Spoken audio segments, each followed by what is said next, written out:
பூமியை ஆள வேண்டுமா? பொறுமையை கையாளப் பழகு. பகலில் காக்கை கோட்டானை வென்றுவிடும்.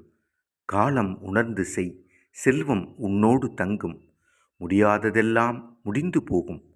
பூமிப் பந்து உன் பின்னால் நடந்து வரும். காலம் உணர்ந்து செய். அறிவாளியின் அமைதி போரில் கிடாய் பதுங்குவதைப் போன்றது. அவன் எதிரியிடம் கோபத்தை வெளிக்காட்டுவதில்லை. அவனை அழிக்கும் காலம் பார்த்து காத்திருப்பான். நேரம் வருகையில் அவன் தலையை வெட்டி வீழ்த்துவான். காலம் உணர்ந்து செய். கொக்குபோல் காத்திரு. நேரம் வாய்க்கையில் குத்திவிடு. காலத்தை கணிக்கத் தெரியாதவன் திசையறியாத பயணி. புரிந்துகொள். காத்திருக்கத் தெரிந்தவனின் கைகளில்தான் காலம் உலகத்தை ஒப்படைக்கிறது. காத்திரு. அதிகாரம் 49. காலம் அறிதல். திருக்குறள்.